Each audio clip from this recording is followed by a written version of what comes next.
কিছু কিছু মানুষের এমন এমন চিট কথা বলে, একাধবার মনে হয় যে এই লাইনে কেন আমি থাকবো, হ্যাঁ মসজিদে কেন চাকরি করবো, আমি তো টুকটুকি চালালে 700 টাকা দিনে ইনকাম করতে পারবো। পারবে না জি মৌলবীরা, পারবে না? একটু হাত মুখ লড়ান, মুখ টুক লড়ান।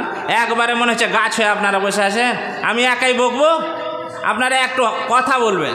মৌলবীরা, কোনো মৌলবী যদি টুকটুকি চালায় 500 টাকা ইনকাম করা কোনো ব্যাপার হলো?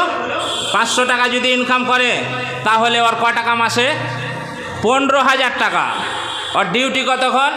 একটা মৌলবী যদি ফজরের নামাজ পড়ে বের হয় 11টা পর্যন্ত টুকটুকি চালাবে, ওখানে নামাজ পড়বে, গোসল করবে, খাওয়া দাওয়া করবে, আবার আসরের নামাজ পড়ে বের হবে, এশার পর্যন্ত টুকটুকি চালাবে। এই টাইমটা যদি কোনো ইমাম সাহেব রাস্তায় টুকটুকি নিয়ে যদি খালি ঘোরাঘুরি করে চারিদিকে না দাঁড়িয়ে থেকে, ওর 500 টাকা যদি ইনকাম না হয় তা আমি ওকে 500 টাকা দিনে দেব। ওর 500 টাকা ইনকাম করা কোনো ব্যাপারই নয়। তারপরেও রাত্রে আবার ছেলে মেয়ের কাছে আরাম করে নিয়ে বাড়িতে খাওয়া দাওয়া করে শুতে পারবে, ঘুমাতে পারবে না? কিন্তু মসজিদে আপনি দেন বেতন ক টাকা বলেন? মসজিদে তো বেতন দিচ্ছেন আপনি 4,000, 6,000, 5,000, 4,500। এই মৌলবি বেতন দিয়ে আপনি ইমাম রেখেছেন যে জান্নাতের আশা করছেন। বাপজি, প্রত্যেকটা মসজিদে আমি দেখতে পাচ্ছি, আমি একটা মসজিদের ইমাম, আমিও মসজিদে থাকি একটা, দেখতে পাচ্ছি যখন মসজিদে ইমাম নিয়োগ করা হয় আর প্রত্যেকটা মসজিদে এখন ইমানদার দায়িত্বশীল নেই। যারা ইমানদার তারা দায়িত্বশীল নেই, সুদখোর, ঘুষখোর, দাড়ি চাচ্চা, যারা সমাজের মানে ইসলামের ধার ধারে না, তারা আজকে প্রত্যেকটা জায়গায় তারা সমাজ কন্ট্রোল করছে, তারা আজকে ইমাম নিয়োগ করছে। প্রত্যেকটা বক্তা, এই স্টেজের বক্তাকে নিয়োগ করা হচ্ছে আম পাবলিক দিয়ে, কোনো আলেম দিয়ে নয়। বক্তাকে নিয়োগ করা আছে গলার পাওয়ার ঠিক আছে কিনা, সে সুরসার করে কথা বলতে পারে কিনা, এই দেখে আজকে আম জনতা বক্তা নির্ধারণ করছে। আজকে বেতনের কথা শুনে, বেতনের কথা বলে আজকে ইমামদেরকে নিয়োগ করা হচ্ছে। ফোনেই আমাদেরকে বলা হচ্ছে, মনি সাহেব বেতন কত নেবেন? আরে আমি আগে মসজিদে যাই, আমার বক্তব্য শুনেন, নামাজ পড়া দেখেন, কোরআন শুদ্ধ আছে কি দেখেন, আর তারপরে তো বেতনের কথাটা বলবেন।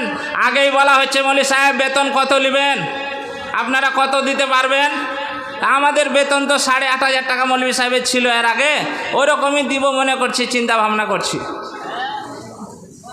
8,500 টাকায় মৌলভী রাখবে, দিয়েও পোস্টার দিয়েছে গ্রুপে, আমাদের কাছে গ্রুপ চলে। 4,000 টাকার মৌলভী, আপনাকে মিথ্যা কথা বলছি, চলেন আমি দেখাবো অর্জনপুরে 4,000 টাকার মৌলভী। বলেন ওর সংসার চলবে? আজকে যে মৌলভীকে কম পাওয়া যাবে, কম বেতনে পাওয়া যাবে, ওকেই রাখ মসজিদে। আচ্ছা, যার পিছনে নামাজ পড়ে আপনি জান্নাতের আশা করছেন, তাকে আপনি যাচাই বাছাই না করে বেতন নির্ধারণ করে দিলেন 4,500 টাকা, আপনার নামাজ হবে তো? নামাজ আপনার হবে কোন আলেম বলেছে আমাকে, আমার কাছে নিয়ে আসেন, বুঝিয়ে দিতে বলেন সেই আলেমকে যে ওর পিছনে নামাজ হবে।